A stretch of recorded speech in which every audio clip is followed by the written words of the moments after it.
I always want to be the poorest, dumbest guy in the room. That's the goal. I know I've got the confidence in what I can deliver, so I can walk into a room with billionaires, with industry leaders. And as long as I'm knowledgeable of what I'm talking about and confident in it, then I'm on their level. Always ask why. Why? Why can't we do that? Why can't this happen? The answer is never no. Like, I never take no for an answer. Well, the luxury world, doesn't any kid love being around all the fast cars, toys, race around in supercars and do fun things? I was lucky enough that my father's business was fitting out super yachts and private jets. So even as a little kid, I was down at the Monaco Yacht Show, running onto these giant boats and dreaming of having one day or being around that environment. So it was such a dream to kind of like go from there and take that vision into reality. As kind of like I found different ways of getting closer to what I dreamed of along the way. So yeah, it's been an exciting journey. Could you explain to us how you got started? I studied product design, so designing mobile phones, whatever that might be. But ultimately it taught me how to design something the consumer wanted, whether that was a product or a service or an experience. It taught me that creative nature.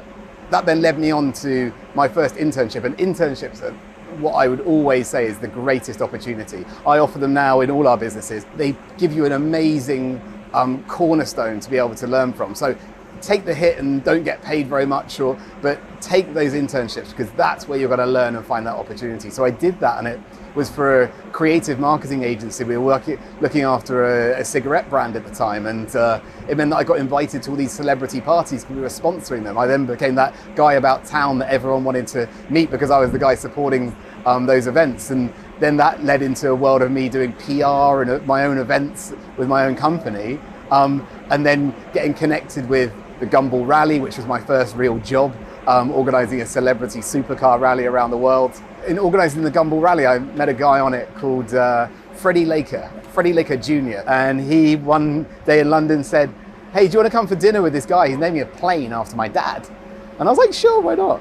So I met this guy called Tony Fernandez. He was sponsoring a Formula One team at the time. And he said to me, "Johnny, I'm going to buy a Formula One team." And he invited me to the Monaco Grand Prix on his yacht.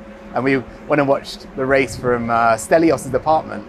And again, connecting those incredible people and inspired by them. And then he messaged me soon after that being like, "I bought a Formula One team." I'm like, "What? You did it?" He was saying, "Do you want to come and work for me at the team?" I was like, "I'll never work for you, but maybe you can introduce me to Bernie Ecclestone." And with the connection to Bernie, I then knew that there was an event I wanted to do. I wanted to do the Grand Prix ball, the gala dinner before Silverstone. It had happened before, but it hadn't worked out, hadn't been done officially. So I called up Formula One management and was like, "Hi, can I speak to Mr. Ecclestone?"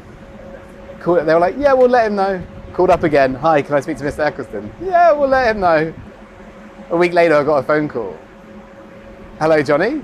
I've got Mr. Ecclestone on the line for you." How did you turn that back of a napkin idea into an actual global party with Bernie Ecclestone saying, "Let's do it"? I mean, good question. I mean, I think that you always go into these situations going, right, well, I'll say I can do it all, and then when it all happens, you make it happen. I mean, I was lucky to have some skill sets that were really core to that, and my ability to always ask why can't we do that? Why can't this happen? The answer is never no. Like, I never take no for an answer. I've always seen myself on par with others, and I've never felt awkward in situations or below them. I know I've got the confidence in what I can deliver, so I can walk into a room with billionaires, with industry leaders, and as long as I'm knowledgeable of what I'm talking about and confident in it, then I'm on their level. My golden rule is that iconic one, which is you are the 5 people you spend the most time with, and you've got to take that so importantly. Like, it really does matter, and like, if you want to be around an environment of happy people, then be with happy people, and you are happy. Like, if you're around an environment of lazy people, you're going to get that. So I've always been striving to be around that environment of really big visionary people, and hoping that I always want to be the poorest, dumbest guy in the room. That's the goal. Like, some people say, like, the other day, someone said to me, it's like, "Oh, I felt like kind of like the lowest person in the room." Like, that's what I aspire to be. The one key thing is dream bigger. Like, for me, I think always, you dream too small. And knowing that it's always possible. Every time it's always possible. Every time I think it isn't.